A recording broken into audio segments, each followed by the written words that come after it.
Hello everyone, welcome back to Easy English Literature. Today we are going to discuss Karukku by Bama, one of the most important texts of Dalit literature and Dalit feminist writing. तो आज हम discuss करेंगे करुकू को, जिसको कि बामा ने लिखा हुआ है और ये Dalit feminist writing and Dalit literature का एक इम्पॉर्टेंट टेक्स्ट माना जाता है। तो आज हम डिस्कस करेंगे about the author, publication details, meaning of the title, detailed summary, major themes and literary significance of the text. Let's begin. सबसे पहले देख लेते हैं about the author. Bama's full name is Bama Faustina Soosairaj. तो बामा का फुल नाम था बामा फॉस्टिना सुज़ैराज, बट मेनली उनको जो है बामा के नाम से ज़्यादा जाना जाता था। She was born in Tamil Nadu and belongs to a Dalit Christian community. तो उनका जन्म तमिलनाडु में हुआ था और वो एक दलित क्रिश्चियन कम्युनिटी से बिलोंग करती थी। She worked as a teacher and later joined a Catholic convent hoping to serve society and help poor people. तो उन्होंने जो है एक टीचर के रूप में कार्य किया और बाद में उन्होंने एक कन्वेंट में जो है वो शामिल हो गई थी और उन्होंने हमेशा से जो है सोसाइटी की हेल्प की एंड पुअर पीपल जो गरीब लोग थे उनकी मदद की। However her experiences inside religious institutions deeply changed her understanding of caste and inequality. लेकिन वहाँ उनके जो एक्सपीरियंसेस थे, उनके जो एक्सपीरियंस थे, इन एक्सपीरियंसेस ने उनकी लाइफ को जो है टोटली चेंज कर दिया। These experiences eventually became the foundation of Karukku. और बाद में उनके यही सारे एक्सपीरियंस जो है करुकू को लिखने का आधार बनते हैं, यानी कि उसकी फाउंडेशन बनते हैं। अब इसकी पब्लिकेशन डिटेल्स देखते हैं। Karukku was first published in Tamil in 1992। तो करुकू को जो है बामा ने तमिल में लिखा हुआ था और ये फर्स्ट टाइम पब्लिश्ड हुआ था 1992 में तमिल लैंग्वेज में। The English translation was done by Lakshmi Holmstrom and was first published in 2000।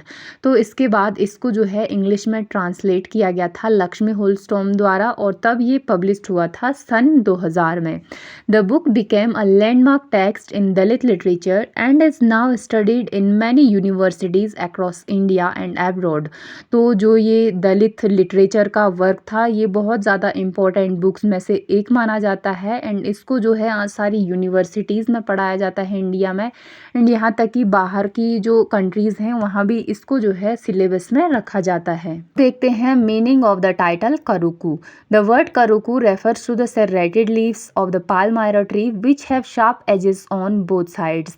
तो करुकू तमिलनाडु में एक पेड़ पाया जाता है पालमायरा ट्री, जिसको कि बोला जाता है ताड़ का पेड़। तो जो ये ताड़ का पेड़ होता है इसकी जो पत्तियां होती है वो दोनों साइड से नुकीली होती हैं। The title symbolises a double edged reality. तो जो ये पत्ती है जो कि दोनों साइड से नुकीली है तो ये कहीं ना कहीं जो है सिम्बोलाइज करती है हमारी लाइफ की जो दोहरी वास्तविकता होती है उसको। Just as the leaf can cut from both sides. तो जैसे कि वो जो पत्ती दोनों साइड से नुकीली है वो दोनों तरफ से काट सकती हैं।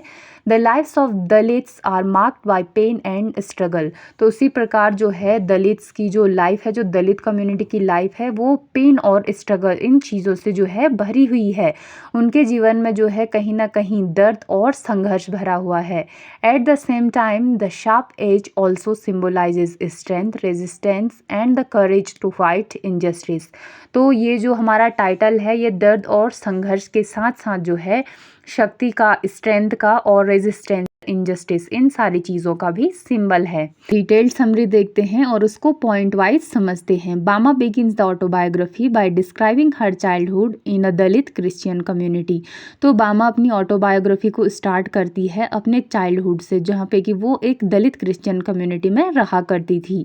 As a child she enjoyed village life, games, festivals and family gatherings. तो वो ये भी दिखाती हैं कि किस प्रकार से उन्होंने अपने बचपन को खूब इंजॉय किया, अपनी विलेज लाइफ को किस प्रकार से अपने दोस्तों के साथ खेला करती थी, फेस्टिवल्स को वो किस प्रकार से मनाया करते थे एंड किस प्रकार से फैमिली गैदरिंग्स हुआ करती थी। However she gradually became aware that society treated Dalits differently. लेकिन धीरे धीरे वो इस चीज़ के लिए अवेयर होने लगी कि जो सोसाइटी है वो दलित्स को जो है कुछ डिफरेंटली ट्रीट करते हैं। One day she saw an elderly Dalit man carrying food for an upper caste landlord in a peculiar manner. तो एक एक दिन उन्होंने देखा कि एक दलित मैन है, बूढ़ा दलित मैन, जो कि एक अपर कास्ट के लैंडलॉर्ड के लिए कुछ अजीब तरीके से जो है खाने को लेके जा रहा है, holding the packet by a string without touching it. तो उन्होंने जो है पैकेट को जो है, जो खाने का पॉलीथीन था या पैकेट जो भी आप बोलें वो था, उसको एक स्ट्रिंग से लटकाया हुआ था और वो इसको टच नहीं कर रहे थे। तो ये देख के उनको बहुत ज़्यादा अजीब लगा। When she asked about it, तो उन्होंने इसके बारे में जब पूछा, her brother explained that the man had to do so because of caste discrimination. तो उनके भाई ने उनको एक्सप्लेन किया, उन्होंने बामा को बताया कि कास्ट डिस्क्रिमिनेशन के कारण जो है इन ओल्ड मैन को ऐसा करना पड़ रहा है। This incident became one of the earliest moments when Bama understood the reality of untouchability. तो ये एक सबसे पहला मोमेंट था। ये इंसिडेंट जो है कहीं ना कहीं बामा को ये चीज़ समझा गया, अनटचेबिलिटी होती है वो इस सोसाइटी की एक हार्श रियलिटी है, किस प्रकार से दलित्स को जो है अनटचेबल माना जाता है। As Bama grew older she realised that Dalit students often face discrimination in schools and society. तो जैसे जैसे बामा बड़ी होने लगती हैं, उनको ये रियलाइज होने लगता है कि जो दलित स्टूडेंट्स हैं उनको स्कूल्स और सोसाइटी में भी फेस करना पड़ता है इस कास्ट डिस्क्रिमिनेशन का। Her brother advised her that education was the first powerful weapon against caste operation. तो उनके जो भाई होते हैं, उनके भाई उनको ये एडवाइस करते हैं कि शिक्षा जो है वो एक पावरफुल वेपन है अगेंस्ट कास्ट ऑपरेशन, जातिगत भेदभाव जो होता है उसके अगेंस्ट शिक्षा एक बड़ा हथियार बन सकती है। Inspired by this advice she worked hard and performed well in her studies. तो अपने भाई की इन एडवाइजेस को मानते हुए वो हार्ड वर्क करती है, अपनी पढ़ाई को पूरी ईमानदारी से करती है और अपनी स्टडी में वो बहुत अच्छा परफॉर्म करती है। Education gradually became a source of confidence and self respect. तो इससे उनको जो है ये रियलाइज़ होता है कि जो शिक्षा है वो सोर्स बन जाती है कॉन्फिडेंस एंड सेल्फ रिस्पेक्ट का। तो जिस इंसान को नॉलेज होगा, तो नॉलेज जो है हमारे अंदर कॉन्फिडेंस एंड सेल्फ रिस्पेक्ट लाती है। तो इस प्रकार से जो है बामा अपनी स्टडी को कंप्लीट करती हैं। आफ्टर कंप्लीटिंग हर एजुकेशन बामा बिकेम अ टीचर। तो बहुत मेहनत करने के बाद, अपनी स्टडी कंप्लीट कर लेने के बाद बामा एक टीचर के रूप में कार्य करने लगती हैं, वो एक अध्यापिका बन जाती हैं। She hope that education could help create a more equal society. तो वो सोचती है कि जो एजुकेशन है वो एक इक्वल सोसाइटी को जो है क्रिएट कर सकती है। However even as a teacher she continued to witness social inequalities and discrimination against Dalit communities. तो एक टीचर के रूप में वो काम करती है और समाज में जो भेदभाव अब भी मौजूद है और जो दलित लोगों के साथ जो है किया जाता है, उनको बराबरी का सम्मान नहीं मिलता है, इनइक्वालिटी जो उनके साथ की जाती है, ये सारी चीज़ें वो फिर भी जो है फेस करती है, इन चीज़ों का वो फिर भी शिकार बनती है। एक टीचर होने के बाद भी उनको ये सारी चीज़ें फेस करनी पड़ती हैं। तो ये सारी चीज़ें उन्होंने अपनी इस ऑटोबायोग्राफी में दिखाई हुई है। Believing that religious life would allow her to serve poor and marginalised people, Bama joined a Catholic convent. तो जो पुअर लोग थे एंड मार्जिनलाइज्ड पीपल थे, उनकी सेवा करने की इच्छा से जो है बामा एक कैथोलिक कन्वेंट को ज्वाइन कर लेती हैं। She entered the convent with hope, dedication and faith. तो वो इस कन्वेंट को ज्वाइन करती है एक उम्मीद के साथ, डेडिकेशन के साथ और फेथ के साथ, समर्पण, आशा और भरोसा, सारी चीज़ें वो यहाँ पे रखती हैं। She expected that religious institutions would promote equality, compassion and justice. तो वो ये एक्सपेक्ट करती हैं कि जो ये रिलीजियस इंस्टीट्यूशंस हैं ये प्रमोट करेंगे इक्वालिटी को, कंपैशन को एंड जस्टिस को, यानी कि यहाँ पे न्याय और समानता को जो है बढ़ावा मिलेगा। One of the most important turning points of the autobiography occurs inside the convent. तो यहीं पे जो है एक जो टर्निंग पॉइंट है ऑटोबायोग्राफी का, ये घट जाता है। Bama gradually realises that caste discrimination exist even within religious institutions. तो उनको जो है अब ये रियलाइज़ हो जाता है कि कास्ट डिस्क्रिमिनेशन तो इस रिलीजियस इंस्टीट्यूशन में भी एग्जिस्ट करता है। She observes unequal treatment, hypocrisy and prejudice. तो यहाँ पे वो ऑब्जर्व करती है अनइक्वल ट्रीटमेंट को, हाइपोक्रेसी को एंड प्रेजुडिस को, कि ये सारी चीज़ें तो इस रिलीजियस इंस्टीट्यूशन में भी एग्जिस्ट करती है। She becomes deeply disappointed because the values being practice don't match the ideals being preached. तो वो इन सारी चीज़ों को जो है बहुत ज़्यादा दुखी हो जाती है, डिसअपॉइंटेड हो जाती हैं कि इस प्रकार से रिलीजियस इंस्टीट्यूशंस में भी ये चीज़ें पाई जाती है।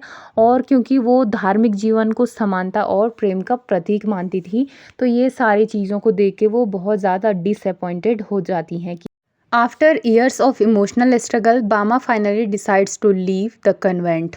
तो बहुत सालों तक इस इमोशनल स्ट्रगल को झेलने के बाद बामा फाइनली डिसाइड करती है कन्वेंट को छोड़ने का। This decision is one of the most significant moments in the autobiography. तो ये जो डिसीजन था उनका, ये ऑटोबायोग्राफी में एक इम्पॉर्टेंट मोमेंट बन जाता है। Living the convent was painful and uncertain. तो कन्वेंट को छोड़ना उनके लिए बहुत ज़्यादा पेनफुल था एंड अनसर्टेन था, उनके लिए बहुत दुखदाई था और उन्होंने कभी भी सोचा नहीं था। But she believed she could no longer remain in an environment that contradicted her values. तो वो ये बिलीव करती थी कि वो ऐसी जगह पे ज़्यादा टाइम तक नहीं रह पाएंगी जहाँ पे कि जिस एनवायरनमेंट में उनकी वैल्यू नहीं समझी जाती है। यानी कि उन्होंने अपने आत्मसम्मान को सबसे पहले रखा, उनके लिए सेल्फ रिस्पेक्ट जो है उनकी प्रायोरिटी था। आफ्टर लिविंग द कन्वेंट बामा goes through a difficult period of self reflection. तो इस कन्वेंट को छोड़ने के बाद जो है बामा एक डिफ़िकल्ट पीरियड से गुजरती है सेल्फ रिफ्लेक्शन के। अब वो खुद पर जो है काम करना स्टार्ट कर देती थी। ये टाइम था उनके सेल्फ रिफ्लेक्शन का। Writing becomes a way to heal her emotional wounds and express the experiences of Dalit communities। तो राइटिंग एक वे बन जाता है उनका खुद को अंदर से हील करने के लिए, अपने जो इमोशनल वाउंड्स हैं, जो घाव हैं, उनको भरने का और दलित कम्युनिटीज़ के एक्सपीरियंसेस को एक्सप्रेस करने का। Karukku emerges from this process of reflection and resistance. तो करुक्कू जो उन्होंने लिखी है वो इसी प्रोसेस से, रिफ्लेक्शन और रेजिस्टेंस के प्रोसेस से उभर के निकलती है। Bama herself describe the writing as a way of healing her inner wounds. तो बामा लिखने को एक ज़रिया बताती है अपने इनर वाउंड्स को भरने का। उन्होंने जब राइटिंग स्टार्ट की तो ये उनको अंदर से हील करने लगा। जो लोगों ने उनको हर्ट किया हुआ था, उनके जो अंदरूनी घाव थे, जो उनके मन में सारी बातें थी, तो वो लिखने का जो माध्यम था इससे हील होने लगी। अब हमने इस ऑटोबायोग्राफिकल नोवेल की जो समरी है उसको समझ लिया है। आई होप आपको बहुत अच्छे से समझ में आ गया होगा। अब एग्ज़ाम पॉइंट ऑफ व्यू से देखते हैं इसमें कौन कौन सी थीम्स थी। तो सबसे पहले आ जाता है कास्ट डिस्क्रिमिनेशन, फिर आ जाता है दलित क्रिश्चियन आइडेंटिटी, फिर आ जाता है एजुकेशन एज एम्पावरमेंट, फिर आ जाता है जेंडर एंड दलित फेमिनिज्म, फिर आ जाता है religion and institutional inequality, and फिर आता है रेजिस्टेंस एंड सेल्फ एजर्शन। तो इसमें हमने जातिगत भेदभाव देखा, एक जो क्रिश्चियन दलित की जो आइडेंटिटी है उसको देखा, और एजुकेशन को देखा कि एजुकेशन की क्या इंपॉर्टेंस है, एंड दलित नारीवाद देखा, धार्मिक संस्थाओं में जो इनइक्वालिटी की जाती थी और जो इनजस्टिस किया जाता था उसके विरुद्ध संघर्ष देखा। अब इस समरी को कंक्लूड करते हैं। Karukku is much more than an autobiography. तो करुक्कू सिर्फ एक नारी की ऑटोबायोग्राफी नहीं है बल्कि इससे कई ज़्यादा है। It is a powerful narrative of pain, resistance, faith, identity and self respect. तो ये pain, resistance, faith, identity and self respect की एक पावरफुल स्टोरी है, कहानी है। Through her honest account, Bama exposes social injustice and inspires readers to challenge discrimination in all its forms। तो अपने जो ऑनेस्ट, अपने जो ईमानदार वृत्तांत है, जो उन्होंने अपनी ईमानदारी से राइटिंग जो लिखा हुआ है उसके माध्यम से जो है वो एक्सपोज करती है सोशल इनजस्टिस को, एंड रीडर्स को वो इंस्पायर करती है कि हमें हर फॉर्म में जो है डिस्क्रिमिनेशन को, यानी कि भेदभाव को जो है चैलेंज करना चाहिए और उससे लड़ना चाहिए। और आज भी जो है करुक्कू को जो है मोस्ट इन्फ्लुएंशियल टेक्स्ट माना जाता है दलित लिटरेचर एंड इंडियन राइटिंग का। आई होप आपको ये बहुत अच्छे से समझ में आ गया होगा, और आज की वीडियो को बस इतना ही रखते हैं और मिलते हैं नेक्स्ट वीडियो में।